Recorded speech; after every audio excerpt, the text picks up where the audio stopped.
सुप्रभात प्यारे बच्चों। आज हम लोग कक्षा 6 के पाठ 5 शतरंज का खिलाड़ी पढ़ रहे हैं।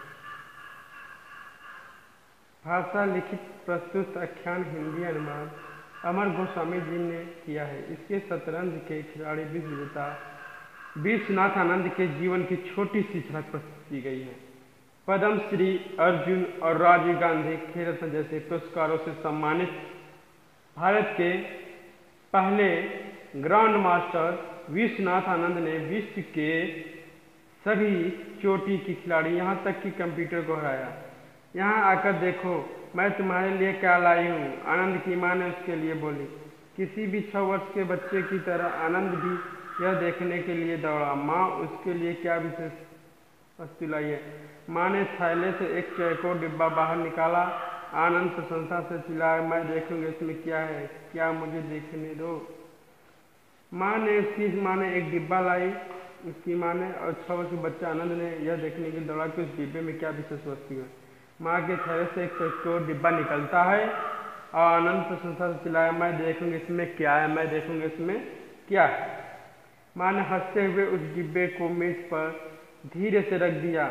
माँ को डिब्बा खोलते हुए वह बड़े उतावलापन से देख रहा था। अरे हाँ, मुझे पता है यह शतरंज है, उसने कहा। ठीक है, पहले तुम इसे ध्यान से देख लो। जरा गिन कर बताओ इसमें कितने चौकोर खाने हैं। 1 2 3 63 64 32 काले खाने और 32 सफेद। क्या इन सिक्कों को भी गिनूं? नहीं बेटा, ये सिक्के नहीं है। उसकी माँ हंसने लगी। इन्हें गोटियां कहते हैं। ये देखो, ये 2 रंगों की होती हैं, एक सफेद दूसरी काली, माँ ने समझाया। आनंद और माँ ने शतरंज का खेल खेला। कौन? आनंद और उसकी माँ क्या कर रहे हैं? शतरंज का खेल खेल रहे हैं। धीरे धीरे आनंद को शतरंज का खेल आने लगा और धीरे धीरे आनंद को शतरंज का खेल अच्छा लगने लगा। एक दिन आनंद की माँ ने टीवी पर एक गेम शो देखा जिसमें पहले शतरंज का खेल दिखा और अंत में उससे जुड़ा एक प्रश्न पूछा गया। सही उत्तर वाले में से लॉटरी निकालकर विजेता चुना गया था। एक दिन आनंद की माँ टीवी पर एक गेम देखा जिसमें पहले शतरंज का खेल दिखा और अंत में उससे जुड़ा एक प्रश्न पूछा गया। सही उत्तर देने वालों में लॉटरी निकालकर विजेता चुना जाता है, जिसे शो में इनाम देने के लिए बुलाया जाता है। आनंद के लिए से पूरे शो का वीडियो रिकॉर्ड कर लिया। आनंद उस स्कूल में था जब उसकी माँ वीडियो देखी और रिकॉर्ड कर ली। जब उस समय आनंद कहाँ था? स्कूल में था। आनंद ने पूरे शो को तब उसकी माँ ने बाद में आनंद को पूरे शो बड़े ध्यान से देखा। वह इसे देखकर बहुत खुश हुआ। उस उम्र में बच्चे के लिए बड़े उत्साह की घड़ी थी। शो के अंत में पूछा गया सवाल उस 9 साल के बच्चे के लिए बहुत सरल था। उसने उत्तर लिख कर भेज दिया। एक दिन आनंद की एक चिट्ठी को खुशी से लहराते हुए चिल्लाया। एक दिन आनंद को एक चिट्ठी मिला जो खुशी से लहराते हुए चिल्लाया। इस चिट्ठी में लिखा था कि अगस्त को मनीला टेलीविजन सेंटर के कार्यालय में आयोजित पुरस्कार वितरण समारोह में आपकी उपस्थिति प्रार्थनीय है। इस चिट्ठी में क्या लिखा था कि मनीला टेलीविजन सेंटर में कार्यालय में आयोजित पुरस्कार वितरण समारोह में आपकी उपस्थिति प्रार्थनीय है। मैं उस कार्यक्रम में जाऊंगा। यह सोचकर आनंद के रोंगटे खड़े हो गए। मैं जाऊंगा, आनंद के रोंगटे खड़े, क्योंकि उसको पहली बार जाना था, इसलिए भय लग रहा था।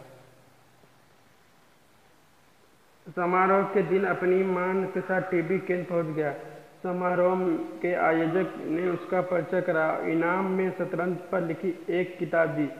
इसके बाद आनंद ने स्थानीय मुकाबले में भाग लेना शुरू किया। इसी तरह एक पूरा दिन बहुत उलझन में बीता।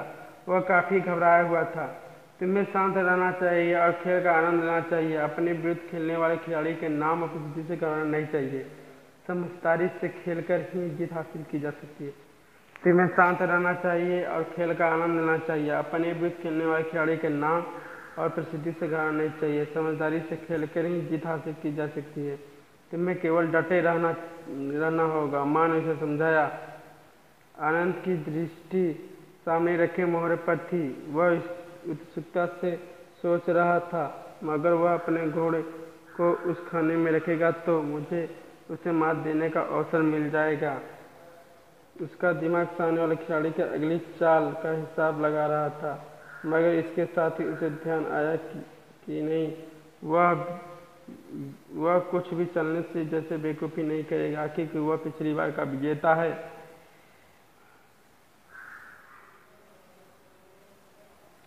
मगर उसने ठीक वही चाल चली जैसा आनंद ने सोचा था। आनंद को अपनी आंखों पर भरोसा नहीं हो रहा था। उसकी फुर्ती से अपनी रानी को बढ़ाया और मात कर दिया। विरोधी का राजा सचमुच बुरी तरह घिर गया। विरोधी खिलाड़ी ने बड़े अविश्वास से मोहरों को देखकर अपना सिर हिलाया। उसने अपने सामने बैठे उस लड़के को देखा जो मुश्किल में उसका कंधे तक था। उसने खड़े होकर आनंद से हाथ मिला कहा, शाबाश, बहुत बढ़िया खेले हो। आनंद मुस्कुराया। उसकी माँ ने ठीक ही कहा था कि विजेता भी गलती कर सकते हैं। उस दिन से उसे अपने पर और अपने खेल पर भरोसा हो गया। उसने पिछली बार के विजेता को हरा दिया था, वह भी रिकॉर्ड समय में। धीरे धीरे उसका खेल बेहतर होता गया। उसने थोड़े ही दिनों में स्कूल और स्थानीय स्तर के सभी मुकाबले जीते।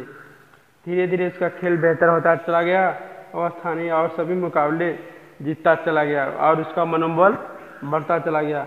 वह रविवार के मुकाबले में भाग लेने के लिए चेन्नई के ताल क्लब में जाता है। वह रविवार को क्या करने के लिए चेन्नई में ताल क्लब में भाग लेने जाते हैं। वहाँ जीतने वाला कोई इनाम नहीं दिया जाता। वहाँ पर जीतने वालों को कोई इनाम नहीं जाता और सभी मैच नॉकआउट यानी बारी बारी सभी को हराने के आधार पर खेले जाते हैं। वहाँ पर सभी मैच बारी बारी से सबको हराने के लिए खेले जाते हैं। आनंद सही मायने में सभी को हराकर बाहर कर देता है।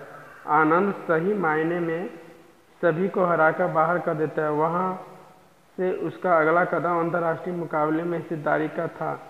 वहाँ से उसका अगला कदम अंतर्राष्ट्रीय मुकाबले में हिस्सेदारी था, जहाँ उसने नए मापदंड बनाए। शतरंज के इतिहास में अपना नाम सुनहरे अक्षरों दर्ज करा दिया। चेन्नई के जगमगाते हुए बाला का आगमन हो चुका था। इसमें प्यारों अच्छे इसमें यह बताया गया है कि प्रतिभाएं बचपन से ही दिखाई देने लगती हैं। जिस तरह विश्वनाथ आनंद ने शुरू में ही आंसर देकर सबको चौंका दिया, उसी तरह धीरे धीरे विकास करते हुए उसने ये साबित कर दिया कि मैं सबसे सर्वश्रेष्ठ हूँ।